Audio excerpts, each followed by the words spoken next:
전 되게 궁금한 게 그 SNS 막 무슨 소개팅 앱 막 이런 거에서 많이 만나시더라고요. 근데 그런 거 뭐 어떤 건지 아세요? 사실 제가 하나 들은 얘기가 있는데 네. 전문직 커뮤니티 같은 게 있대요. 네.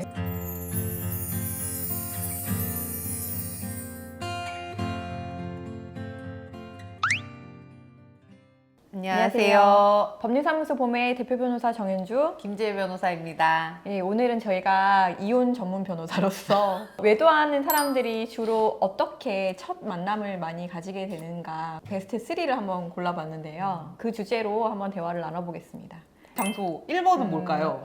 흔하게 많이 만나게 되는 장소인데 역시 SNS 등 동호회에서 저희 많이 만나게 됩니다. 산악회 뭐 이런 얘기가 괜히 있는 게 아니죠. 근데 네. 요새는 또 인터넷이 워낙 발달돼 있다 보니까 그런 커뮤니티 같은 거에서 많이 만나잖아요. 근데 전 되게 궁금한 게 그 SNS 막 무슨 소개팅 앱 막 이런 거에서 많이 만나시더라고요. 근데 그런 거 뭐 어떤 건지 아세요? 사실 제가 하나 들은 얘기가 있는데 네.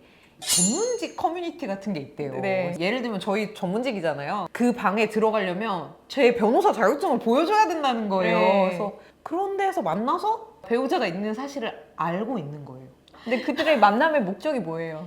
그러니까 목적이 너무 불순한 거죠. 이미 시작할 아, 때. 그래서 약간 동호회 그게 자체가. 아예 주 목적인 동호회가 있다는 사실에 저는 정말 많이 놀랐어요. 제가 생각을 하기에도 어쨌든 유부남 유부녀가 직업이 있을 거 아니에요. 회사를 다닌다든지 뭐 그런데 왜 갑자기 동호회를 들어가는지 모르겠어요. 굳이. 네, 물론 이제 굉장히 건전한 목적일 수는 있죠. 뭐 등산을 하기 위해서 뭐 산악회를 들어간다던가 동호회에서 많이 만나는 것 같고 거기에 이제 약간 파생돼서 이제 동창회 뭐 이런 동창회 위험합니다. 네. 어릴 때 썸 탔던 사람들 있잖아요. 난 지금 이해가 잘 안 되는 게 보통 이제 예를 들어서 우리가 중학교 때 엄청 좋아하던 남자가 있었는데 한 거의 40대 돼가지고 만나는 거예요. 그럼 깨지 않아요? 예를 들어서 첫사랑이다. 네. 근데 동창회를 가는데 걔가 나온다고 한다. 설레요, 안 설레요?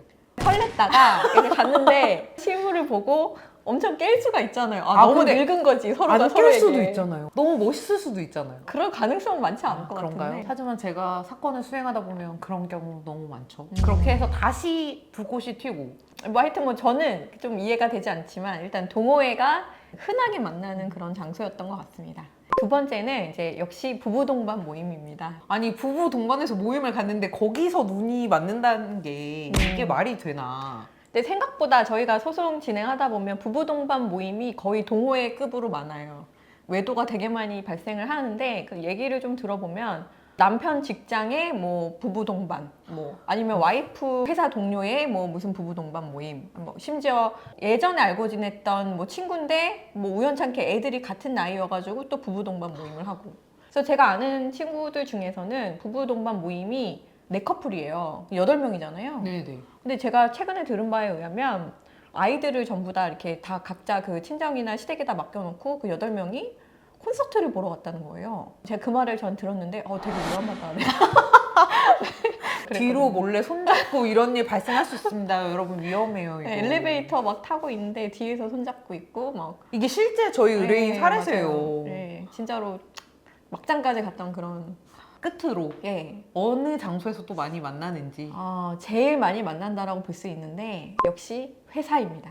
그냥 일반적인 회사를 다니는 친구들이 저한테 그거 많이 보내줬었어요. 옛날에 뭐 지금 우리 회사 앞에 뭐 누구 대리 부인이 찾아왔다. 뭐 이렇게 부서를 아예 특정을 하셔가지고 와서 네. 막 난리가 난다고 하더라고요. 생각보다 되게 흔한 많아요. 일이라고. 예, 저도 많이 들었는데 되게 유명한 이제 대기업인데 대기업 본사에 찾아와서 막 소리 지르는 경우도 있고 뺨 때리는 경우도 있고 이렇거든요. 근데 그러면 사실 다 이게 형사처벌인데 그걸 감수하고 이제 와가지고 너네 명예를 내가 실추시킨다. 내가 전과자가 되더라도 이런 마인드로 가시고. 근데 일반적인 오피스 와이프, 오피스 허즈밴드가 약간 어떤 느낌이 뭐 이렇게 여자친구 남자친구 같은 개념일까요?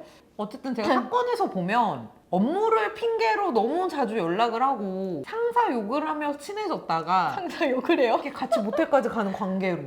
오피스 와이프나 오피스 허즈밴드는 이제 서로 막 챙겨주는 관계잖아요. 근데 만약에 성적인 접촉은 없고 그냥 되게 막 서로 엄청 챙겨주는 관계라면 그것도 이제 외도로 볼 수 있는지. 저도 여기서 소송 수행을 하면서 굉장히 이제 좀 판례를 제가 많이 보잖아요. 예. 옛날 같이 이제 뭐 같이 모텔 간다고 꼭 다 그것만 인정되는 게 아니더라고요. 그래서 이렇게 카톡 내용 같은 거에서 너무 서로를 그 애정하는 게 느껴져. 막 사랑해. 정말. 사랑한다는 말을 안 해도. 글쎄요. 그건 판사님이 하시지 않을까요? 근데 예전에 제가 들었던 말 중에서는 이제 오피스 와이프 오피스 허즈밴드인데 이제 손을 잡은 거예요. 손을 때 손 잡은 거를 가지고서 부정행위로 얘기를 할 수 있는가? 근데 그런 말이 있었는데 손 잡는 것까지는 그래도 오케이. 손 깍지는 안 된다. 뭐 이런 약간 그런- 깻잎 논쟁 그런 비슷한 거 아니에요, 이거는? 법적으로는 사실 오피스 와이프 오피스 허즈밴드만 가지고서 뭐 부정행위다 이렇게 하기는 조금 애매한데 그래도 어쨌든 그런 관계가 더 많이 발전을 할 수는 있겠죠. 계속 자주 보고 뭐 사실상 매일 보면 어쩔 수 없는 거잖아요. 지금 보고 계시는 분들이 너무 네. 일상이 걱정이 되실 수가 있겠네요, 지금.